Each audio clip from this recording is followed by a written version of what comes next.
ప్రపంచవ్యాప్తంగా విడుదలైనటువంటి పుష్ప 2 చిత్రం కలెక్షన్ల పరంగా ఎన్నో రికార్డులను క్రియేట్ చేసిందని 1800 కోట్లకు పైగా వసూళ్లను రాబట్టింది అంటూ పుష్ప 2 నిర్మాతలు చెబుతున్నటువంటి నేపథ్యంలో పుష్ప 2 కలెక్షన్లంతా ఫేక్ అని వారు పబ్లిక్కి చెప్తుంది ఒక లెక్క, ఇన్కమ్ ట్యాక్స్ అధికారులకు చెప్తుంది మరో లెక్క అంటూ ఇప్పుడు ఒక వార్త సోషల్ మీడియాలో చక్కర్లు కొడుతున్న నేపథ్యంలో ఈ అంశంలో అసలు ఏం జరిగిందనేది మనం పూర్తి స్థాయిలో విశ్లేషణ చేసుకుందాం. ప్రస్తుతం మనతో పాటు ఉన్నారు ప్రముఖ సినీ విశ్లేషకులు, ప్రముఖ సీనియర్ జర్నలిస్ట్ యజ్ఞమూర్తి గారు. వారితో మాట్లాడదాం.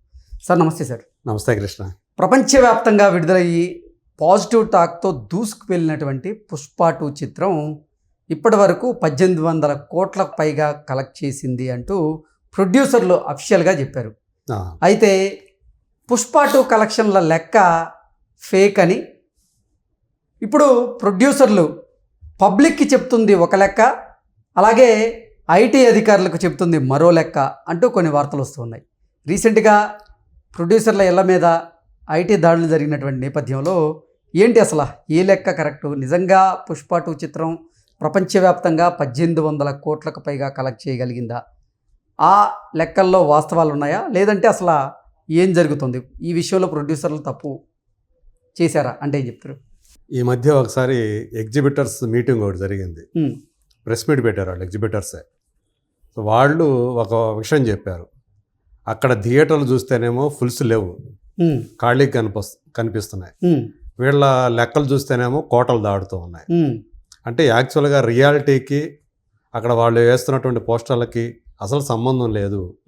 ఎందుకంటే మేము ఎగ్జిబిటర్లుగా మాకు తెలుసు అది ఏమొస్తుంది, కలెక్షన్స్ ఏమొస్తున్నాయి, ఆడియన్స్ ఏ మేరకు వస్తున్నారు, ఏ మేరకు థియేటర్లో ఫుల్ అవుతున్నాయి, ఏ మేరకు ఖాళీగా ఉంటున్నాయి, ఇవన్నీ కూడా ఎగ్జిబిటర్స్గా మాకు తెలుసు. కాబట్టి అవన్నీ కూడా వాళ్ళు చెప్తున్న లెక్కలు ఏవి కూడా సరైనవి కావు అని చెప్పేసి ఈ మధ్య ఎగ్జిబిటర్స్ చెప్పారు.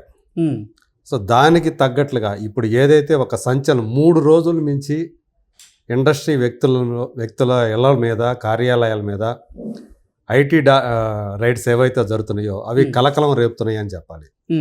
మొదట్లో నిర్మాతల ఇళ్ళకి కార్యాలయాలకి మాత్రమే పరిమితమైనటువంటి ఆ దాడులు ఆ తర్వాత వాళ్ళ సంబంధీకులు ఎవరైతే ఉండారో వాళ్ళందరి ఇళ్లలో కూడా సోదాలు జరుగుతున్నాయి. 55 బృందాలు అంటే చిన్న విషయం కాదు. ఒక్కో బృందంలో ఎంతమంది ఉంటారు ఆ లెక్కన 55 బృందాలు అంటే ఎంతమంది ఒకేసారి సో ఈ దాడులు నిర్వహిస్తూ ఉండటం, మళ్ళీ 3 రోజులుగా కంటిన్యూగా జరుగుతూ ఉండటం. ఈవెన్ పుష్ప 2 డైరెక్టర్ అయినటువంటి సుకుమార్ ఇంటి మీద కూడా దాడి చేసి సోదాలు నిర్వహించడం, 2వ రోజు కూడా ఆ సోదాలు జరుగుతూ ఉన్నాయి, ఇంకా కంటిన్యూగా జరుగుతూ ఉన్నాయి. సో ఇక్కడ కూడా అంటే సుకుమార్కు సంబంధించి కూడా అంటే ఇప్పటిదాకా బయట ప్రపంచానికి తెలియనటువంటి అంశాలు కూడా వెలుగులోకి వస్తూ ఉన్నాయి. ఆయన కేవలం డైరెక్టర్ మాత్రమే కాదు, ఆయన కూడా అందులో షేర్ ఉంది, వాటా ఉంది, ఆ ప్రొడక్షన్లో వాటా ఉంది. అంటే యాక్చువల్గా సుకుమార్ రైటింగ్స్ అనే బ్యానర్ పేరు కూడా మనకి ఆ పుష్ప 2 టైటిల్ కార్డ్స్లో కనిపించింది.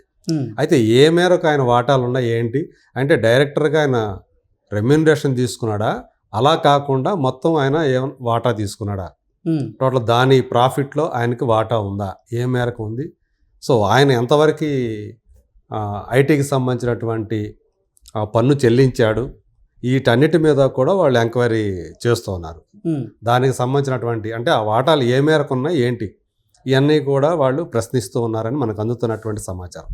ఇంకా మరోవైపు గేమ్ చేంజరు, సంక్రాంతికి వస్తున్నాం సినిమాలతోటి సంక్రాంతికి వచ్చి మన ముందుకు వచ్చినటువంటి దిల్ రాజు ఆయన కార్యాలయాలు ఇళ్ళ మీద, అలాగే ఆయన కూతురు ఇంటి మీద దాడి చేసి సోదాలు చేస్తున్నారు. సో మొదటైతే మనకు తెలుసు గేమ్ చేంజర్ సంబంధించినటువంటి ఒక పోస్టర్ అందరి దృష్టిని ఆకర్షించింది. 186 crores గ్రాస్ అని ఏదైతే వరలవేడిగా గేమ్ చేంజర్ అనేది సాధించింది అని చెప్పేసి ఆయన పోస్టర్ వేశారో దాని మీద చాలా తీవ్ర విమర్శలు వచ్చినాయి.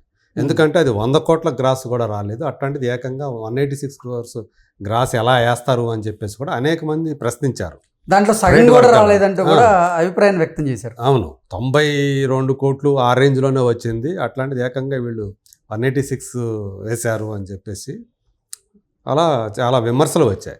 రెండో రోజు దాని కంటిన్యూషన్ మళ్ళీ రెండో రోజు కూడా అలాంటిదే వేశారు.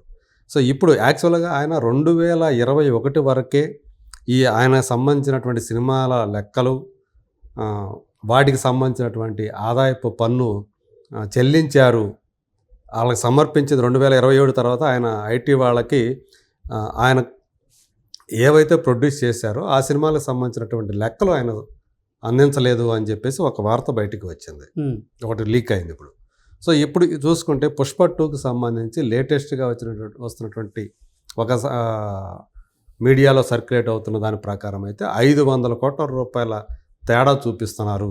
అంటే వాళ్ళు ఏదైతే బయటికి చెప్పారో పోస్టర్ల రూపంలో దాని కలెక్షన్స్, దానికి ఐటీ అధికారులకు వాళ్ళు చెప్పినటువంటి లెక్కలకి సంబంధం లేదు. దాదాపు 500 కోట్ల రూపాయల తేడా కనిపిస్తుంది. అంటే ఇప్పటికే వాళ్ళు దానికి సంబంధించినటువంటి ఐటీకి సబ్మిట్ చేయాల్సిన దాంట్లో వాళ్ళు ఇచ్చిన లెక్కలు కంప్లీట్గా వేరేగా ఉన్నాయి. సో దీని మీద కూడా వాళ్ళు క్వశ్చన్ చేస్తున్నారు అనేది ఒకటి బయటకు రావడంతో అందరూ కూడా చాలామంది షాక్ అయ్యారు. అయితే సోషల్ మీడియాలో ఏం చేస్తున్నారంటే కొంతమంది అల్లు అర్జున్ ఫ్యాన్స్ దాన్ని 500 అంటే 500 డిఫరెన్స్ని ఎక్కువ చేసి చెప్తున్నారు. అది యాక్చువల్గా చేసింది 2300 కోట్లు అయితే వీళ్ళు ఇంకా తక్కువ చేసి 1800 కోట్లు అని చెప్తున్నారు అని చెప్పేసి అట్లా దాన్ని చేస్తున్నారు. ఇప్పటి వరకు ఏంటి, వాళ్లే అఫీషియల్గా భారతీయ చలనచిత్ర చరిత్రలోనే ఇండియాలో అత్యధిక వసూళ్లు చేసినటువంటి సినిమాగా మాది నిలిచింది అని చెప్పేసి వాళ్ళు గొప్పలు చెప్పుకున్నారు. అంటే బాహుబలి 2ని దాటేసింది ఇండియాలో అనేది వాళ్ళు గర్వంగా ప్రకటించుకున్నారు. అంటే ప్రొడ్యూసర్లే ఎగ్జాగరేట్ చేసి వచ్చిన దానికంటే ఎక్కువగా చెప్పుకునేటువంటి ప్రయత్నం చేసి అబాస్ పాలయ్యారు అనేది ఇప్పుడు వస్తున్నటువంటి మనకి అందుతున్నటువంటి సమాచారం. దీని మీద ఎక్కువ ట్రోలింగ్ జరుగుతూ ఉంది. అంటే యాక్చువల్గా దానికి 1800 అని వీళ్ళు చెప్తున్నారు, దానికి వచ్చింది 1250 కోట్లేనా, అంటే 550 కోట్ల వరకు కూడా తేడా ఉంది. సో వచ్చింది 1250 కోట్ల లోపలనే ఒరిజినల్గా, కానీ వీళ్ళు ఎంత ఎగ్జాగరేట్ చేసి చెప్తున్నారు అని చెప్పి ఒక వర్షన్ వినిపిస్తుంది. అయితే ఈ ఫేక్ కలెక్షన్కు సంబంధించి ఇప్పుడు బలంగా వినిపిస్తున్నటువంటి ఒక మాట ఏదైతే ఉందో ఏంటంటే, ఫేక్ కలెక్షన్ పోస్టర్లు పెట్టాలంటే ఇంకా ప్రొడ్యూసర్లకు భయపడాలి, ఐటీ వాళ్ళు దాని మీద ఫోకస్ పెట్టాలి. అంటే ప్రజల్ని మోసం చేస్తున్నట్టు కాదా ఇలా ఫేక్ పోస్టర్లను కనుక పెడితే? అంటే ఇండివిజువల్గా మీ రికార్డుల కోసం ఫేక్ కలెక్షన్స్ని, ఫేక్ లెక్కల్ని కనుక చెప్తూ ఉంటే వారికి ఇప్పుడు ఐటీ డిపార్ట్మెంట్ ఒక చెక్కు పెట్టే ఒక రకం భయపెట్టాల్సిందే. ఎందుకంటే దాన్ని ప్రామాణికంగా తీసుకుంటామని చెప్పి ఐటీ అధికారులు కనుక గట్టిగా వార్నింగ్ ఇస్తే ఫర్దర్గా అంటే హీరోల మెప్పు కోసమో లేకపోతే ఇంకొకరి మెప్పు కోసమో ఎందుకు అనవసరమైనటువంటి ఎక్కువ ఎగ్జాగరేట్ చేసి చెప్పడం ఎందుకు అనే ప్రశ్న చాలా బలంగా ఇప్పుడు వినిపిస్తూ ఉంది. అందరూ కూడా అంటే సినిమా ఇండస్ట్రీ వర్గాల వాళ్ళు కూడా అదే చెప్తూ ఉన్నారు. ఏ స్టార్ హీరోల మెప్పు కోసం అంటే ఇప్పుడు పుష్ప 2 అంత క్రియేట్ చేసింది, మొదటి రోజు ఇంత కలెక్ట్ చేసింది కాబట్టి గేమ్ చేంజర్కి కూడా దానికి తక్కువ కాకుండా చూపించాలి లేదా కొంచెం ఎక్కువే చూపించాలని ఎందుకు అనుకోవాలి అట్లా? అంటే ఒక హీరోల మధ్య అటువంటి ఫ్యాన్ వార్ కాదు, నిర్మాతల మధ్య కూడా ఒక వార్ లాంటిది జరుగుతుంది అనుకోవాలా. అంటే ఈ మధ్య మనకు తెలుసు దిల్ రాజు వర్సెస్ మైత్రి మూవీ మేకర్స్ అన్నట్టుగా ఒకటి జరుగుతూ వస్తూ ఉంది. అందుకని దిల్ రాజు మీద అతని మోనోపలిని తగ్గించడం కోసమే మైత్రి మేకర్స్ వాళ్ళు డిస్ట్రిబ్యూషన్ రంగంలోకి అడుగు పెట్టారనే ఇది కూడా వార్తలు చాలా మందిలోకి వచ్చాయి. కేవలం ఫ్యాన్స్ మధ్య మాత్రమే కాదు, వారు నిర్మాతల మధ్య కూడా వారు జరుగుతూ ఉంది అనేది ఒకటి బలంగా వినిపిస్తుంది. ఏదేమైనప్పటికీ ఇప్పుడు ఏదైతే ఈ ఫేక్ కలెక్షన్స్ ఎఫెక్ట్ ఏదైతే ఉందో అది అల్టిమేట్గా అంటే జనాల్ని ఇందులో మభ్యపెట్టడం, వాళ్ళని మోసపుచ్చడం అనే ఒక అంశము, ఐటీకి సంబంధించినటువంటి అంశం ఒకటి. సో ఈ రెండు కూడా ఇప్పుడు చర్చకు వస్తూ ఉన్నాయి.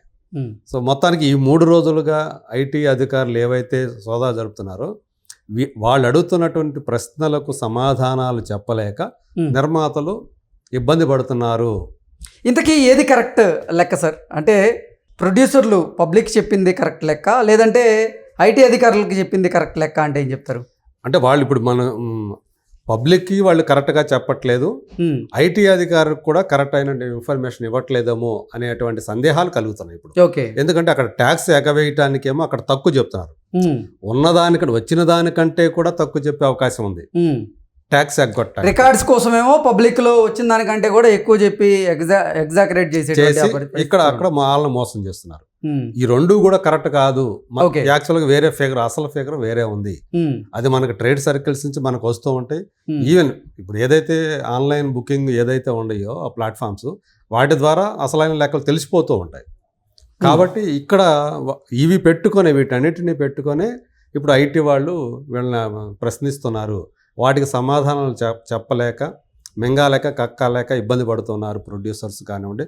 దానికి సంబంధించినటువంటి ఎవరైతే ఆ వ్యవహారాలు చూస్తారో వాళ్ళందరూ కూడా, ఆడిటర్స్ కూడా ఉంటారుగా, వాళ్ళందరూ కూడా ఇబ్బంది పడుతున్నారు అని చెప్పేసి మనకు అందుతున్నటువంటి సమాచారం. రాబోయే రోజుల్లో ఈ ప్రాక్టీస్ ఏదైతే ఉందో, ఎగ్జాగరేట్ చేసి ఫిగర్స్ చెప్పడం, కలెక్షన్ ఫిగర్స్ చెప్పడం ఏదైతే ఉందో, అది ఈ ఇన్సిడెంట్ తర్వాత అయినా సరే తగ్గిపోతే బాగుండు అని చెప్పేసి చాలామంది ఎక్స్పెక్ట్ చేస్తున్నారు, ఆశిస్తున్నారు. మరి రాబోయే రోజుల్లో వీటికి ఫుల్ స్టాప్ పడుతుందా లేదా అనేది మరి చూడాలి. మరి okay sir, thank you so much. Thank you.